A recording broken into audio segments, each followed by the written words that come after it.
হায়াত হোক, বড় আরো বড় করুক, যাতে আমাদের জন্য দোয়া করবেন। আর আমরা এই পর্যায়ে আপনার একটা ইন্টারভিউ নেব, ইন্টারভিউর মাধ্যমে আমরা জানিয়ে দেবো আর কি আমরা কি করছি আপনাদের জন্য, এটা আর কি। আমি পড়ালেখা করছি না, আমি ইন্টারভিউ দিব কি? না না, আমরা প্রশ্ন করব শুধু আপনার, মানে আপনার এই সমস্যাগুলোর কথা বলবেন, এইগুলাই আর কি। এই মাইক্রোফোনটা নিয়ে আসো তো। আপনাকে প্রথম যে কাজটা করতে হবে, আমাদের সংস্থার নাম বলবেন, পরে আমাদের ধন্যবাদ জানাবেন। সংস্থার নাম কি আপনার? আমাদের সংস্থার নাম human aid creative UK Bangladesh. ধন্যবাদ হুমায়ুন এইড কিতা খরচ বাংলাদেশ। হুমায়ুন না, হুমায়ুন না, হিউম্যান। আচ্ছা ঠিক আছে, আপনি বলবেন। আগে আপনাকে ক্যামেরার দিকে তাকাতে হবে, ক্যামেরার লেন্সের দিকে তাকাতে হবে, নাইলে তো কথা বোঝা যাবে না আপনি কাকে বলছেন। ঠিক আছে, ক্যামেরার লেন্স আমি কুম্বাইতে ওই যে ক্যামেরার মধ্যে চোখের মধ্যে একটা জিনিস দেখছেন না, ওইটার দিকে তাকাতে হবে। আচ্ছা পাইছি। হুমায়ুন এইড কিতা খরচ বাংলাদেশ।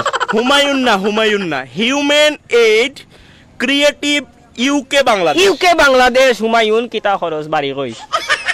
লাস্টেরটা বললে হবে না তো, আপনাকে পুরোটা বলতে হবে যে human aid creative UK Bangladesh. Human aid কিভাবে বাংলাদেশ ক্রিয়েটিভ ক্রিয়েটিভ।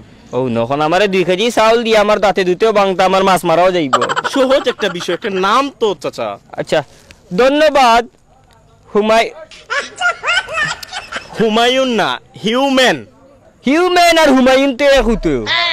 আপনাকে আমি লাস্ট বার বলে দিচ্ছি, সুন্দর করে বলবেন। না আমার তোমার চাউল গুণ হোক একবার ট্রাই করেন, যে কারণ আপনি যদি আমার সংস্থার নাম না বলেন আমি কিভাবে প্রচার করব। আচ্ছা হ্যাঁ, প্রচার করতে হলে আমার সংস্থার নাম আপনাকে বলতে হবে। Human aid creative UK Bangladesh. কিতা কিতি হয় নাই চাচা, হয় নাই। আমার আর কোনটা লাগতো না রে বাবা। 2 কেজি চাউল দিয়ে আমার দাঁত ভাঙে, মনটা কি দিলে দো নাইলে বস্তা গলে যাও কি। 2 কেজি চাউল দিয়ে হন তাই হুমায়ুনের বাবা 14 গোষ্ঠী ধরন যাও কা। আমার লাগতো না, আমার মাছ মারা একবার ট্রাই করে দেখেন। জি না আটো 12 বাড়ি দেখি। ওই আর তোমার ফোন হুন লইয়া আঙ্কেল একবার দেখেন। আমার আর চাউল লাগতো না, তুমি যে স্যার আমি বলে দিচ্ছি তো। কুচ্চু বলা দেওয়া লাগবে না। 2 কেজি চাউল দিও হিউম্যান এইড। আমি কোন কইতাম গিলা, আমি অতটা যদি পারতাম তে রুজি করে খাইলাম, মানে এইলাক মরলাম না বাড়ি। একবার দেখেন। আমি আর পারতাম না, হুমায়ুন তো কইতাম পারতাম না। 1 কেজি চাউল দিলে আমার যদি তোমার দোয়ার খেয়াল থাকে তে মনটা কি দিয়া যাও। হুমায়ুন এইড কিতা খরচ বাংলাদেশ না পাকিস্তান, আমি আপনার কথাগুলো সারা বাংলাদেশ দেখবে, এর জন্য আর কি। পেটো বাত নাই আমারে বাংলাদেশে দেখছে কিতা করতে।